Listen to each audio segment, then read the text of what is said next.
नमस्कार दोस्तों, बुद्ध और लामा चैनल में आपका स्वागत है। भगवान बुद्ध एक दिन वन से गुजर रहे थे। रास्ते में एक व्यक्ति जमीन खोद रहा था। बुद्ध विश्राम के लिए वृक्ष के नीचे बैठ गए। उस व्यक्ति को खोदते खोदते एक कलश मिला। कलश में हीरे जवाहरात भरे हुए थे। उसने सोचा, आज मेरा भाग्य जाग उठा है। उसने कलश बुद्ध के चरणों में रखा तथा कहा, आपके आशीर्वाद से ही मुझे यह अकूत दौलत प्राप्त हुई है। मैं इसमें से कुछ रत्न आपको भेंट करना चाहता हूँ। बुद्ध ने कहा, तुम्हारे लिए यह दौलत है, किंतु मेरी दृष्टि में यह विष के समान है। बिना परिश्रम के मिला धन विष ही होता है। वह व्यक्ति नाराज होकर कलश लेकर चला गया। उसने हीरे जवाहरात बेचकर संपत्ति खरीदी और दरिद्र से धनवान हो गया। किसी ईर्ष्यालु ने राजा से शिकायत कर दी कि जमीन में दबा धन राजकोष का होता है। अमुक व्यक्ति ने उसे निजी काम में लाकर नियम का उल्लंघन किया है। राजा ने उस व्यक्ति को पकड़वाकर बुलवाया और कलश जमा कराने को कहा तो उसने सच्ची बात बता दी कि मैंने हीरे जवाहरात बेचकर संपत्ति खरीद ली है। राजा के आदेश से उसे परिवार सहित जेल में डाल दिया गया। उसकी संपत्ति जब्त कर ली गई।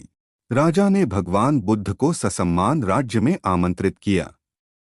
जेल से निकालकर उस व्यक्ति को बुद्ध के पास ले जाया गया। उसने उनके चरणों में बैठकर क्षमा मांगी तथा कहा, आपकी बात सत्य थी। कलश में वास्तव में विष था, जिसने मुझे जेल भिजवाया। बुद्ध के आदेश से राजा ने उसे जेल से रिहा कर दिया। उसने उसी दिन से परिश्रम से प्राप्त धन से जीवन यापन शुरू कर दिया। मेरा वीडियो अच्छा लगे तो कृपया लाइक शेयर सब्सक्राइब करें। दोस्तों सहयोग करें, आगे वीडियो बनाने में मेरे को मदद मिलेगा। एक बार भगवान गौतम बुद्ध अपने शिष्यों के साथ किसी पर्वतीय स्थल पर ठहरे थे।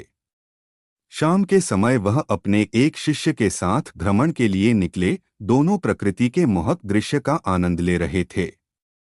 विशाल और मजबूत चट्टान को देख शिष्य के भीतर उत्सुकता जगी। उसने पूछा, इन चट्टानों में तो किसी का शासन नहीं होगा, क्योंकि ये अटल, अविचल और कठोर हैं।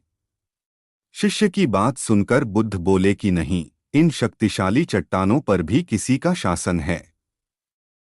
लोहे के प्रहार से इन चट्टानों के भी टुकड़े टुकड़े हो जाते हैं। इस पर शिष्य बोला, तब तो लोहा सर्वशक्तिशाली हुआ। बुद्ध मुस्कराए और बोले, नहीं, अग्नि अपने ताप से लोहे का रूप परिवर्तित कर सकती है।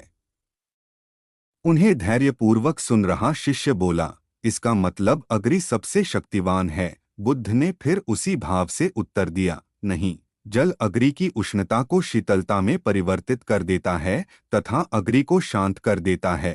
शिष्य कुछ सोचने लग गया। बुद्ध समझ गए थे कि उसकी जिज्ञासा अब भी पूरी तरह शांत नहीं हुई है। शिष्य ने फिर सवाल किया, आखिर जल पर किसका शासन है? भगवान बुद्ध ने उत्तर दिया, वायु का।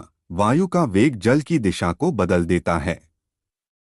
शिष्य कुछ कहता इससे पहले ही बुद्ध ने कहा कि अब तुम कहोगे पवन सबसे शक्तिशाली हुआ। नहीं, पवन सबसे शक्तिशाली नहीं है। सबसे शक्तिशाली है मनुष्य की संकल्प शक्ति, क्योंकि इसी से पृथ्वी, जल, वायु, अग्नि इत्यादि को नियंत्रित किया जा सकता है। जीवन में कोई भी महत्वपूर्ण कार्य संकल्प शक्ति के बगैर असंभव है। इसलिए अपने भीतर संकल्प शक्ति का विकास करो।